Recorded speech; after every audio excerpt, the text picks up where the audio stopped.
ইরানের পারমাণবিক কর্মসূচি নিয়ে জল্পনা কল্পনা অনেক পুরনো। এই পারমাণবিক কর্মসূচি নিয়ে ট্রাম্পের সাথে কথা কাটাকাটিও নিত্যদিনের সঙ্গী। সম্প্রতি আইএইএ প্রধান রাফায়েল গ্রসি জানিয়েছেন, ইরানের কাছে কোনো পারমাণবিক অস্ত্র নেই, যদিও এ নিয়ে ইরানের কোনো মাথা ব্যথা নেই। নিজেদের পরমাণু কর্মসূচিকে ঘিরে আন্তর্জাতিক মঞ্চে যখন তুমুল বিতর্ক, তখন ইরান স্পষ্ট জানিয়ে দিল তাদের বৈজ্ঞানিক অর্জন কোনোভাবেই আপোষের বস্তু নয়। রাজধানী তেহরানে জাতীয় পারমাণবিক প্রযুক্তি দিবস উপলক্ষে সম্প্রতি এক অনুষ্ঠানে দেশটির প্রেসিডেন্ট মাসুদ পেজেশকিয়ান জানান, আমরা সংলাপের পক্ষে, কিন্তু সম্মান ও গর্ব নিয়ে। আমাদের অর্জনে আমরা কখনোই আপোষ করব না। বরাবরের মতো এবারও ট্রাম্পকে উদ্দেশ্য করেই যেন খোঁচা দিলেন তিনি। যদিও খ্যাপাটে ট্রাম্প পারমাণবিক ইস্যু নিয়ে যা যা করেছেন বা করছেন এসব তার কাছে কিছুই না।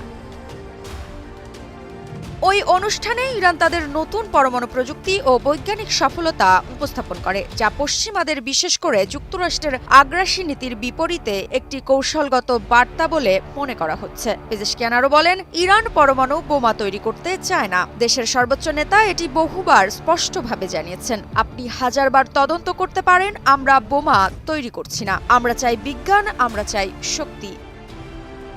তবে শুধু শান্তির বার্তাই নয়, তার কণ্ঠে ছিল প্রতিরোধের কঠোর বার্তাও। পেজেশকিয়ান দাবি করেন, আমাদের বিজ্ঞানীরা যেসব প্রযুক্তি আবিষ্কার করেছেন তা নিয়ে আমরা যে কোনো আগ্রাসনের জবাব দিতে প্রস্তুত। শত্রুরা যতবার আমাদের ক্ষতি করবে, ততবারই আমরা আরও শক্তিশালী হয়ে উঠব।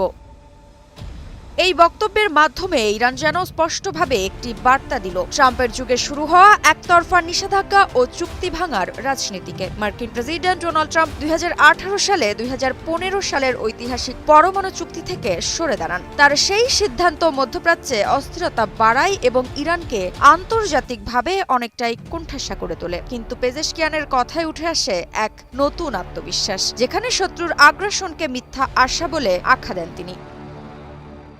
টানা সপ্তমবারের মতো বেস্ট টিস্যু পেপার ব্র্যান্ড হিসেবে স্বীকৃতি পেয়েছে বসুন্ধরা টিস্যু। তবে তিনি প্রশ্ন রাখেন, আমরাই কি শহর ধ্বংস করেছি?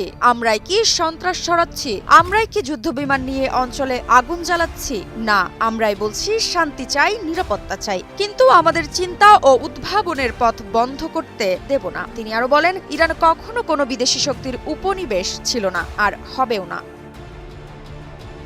পেজেশকিয়ানের বক্তব্য কেবল তার নিজের প্রতিক্রিয়া নয়, এটি ইরানের পররাষ্ট্র নীতির একটি কৌশলগত অবস্থান। বর্তমান বিশ্বে যেখানে মিত্রতা বদলাচ্ছে, চীনের সঙ্গে রুশ সম্পর্ক ঘনিষ্ঠ হচ্ছে, সেখানে যুক্তরাষ্ট্র ইরান সম্পর্ক নিয়ে নতুন করে উত্তেজনা তৈরি হওয়ার আশঙ্কা প্রবল। বিশেষজ্ঞরা মনে করছেন, পশ্চিমাদের দৃষ্টিভঙ্গি যদি ট্রাম্প যুগের মতোই একমুখী ও একচোখা হয়, তবে ভবিষ্যতে একটি বড় সংঘাত এড়ানো কঠিন হতে পারে। তবে এ বিষয়ে খামেনিও দিয়ে রেখেছেন কঠোর বার্তা, ইরানে হামলা চালালে শত্রুকে দেওয়া হবে কঠোর জবাব, শত্রু যে ঘাঁটি ব্যবহার করুক। মৃত্তিকা বিশ্বাস, নিউজ 24।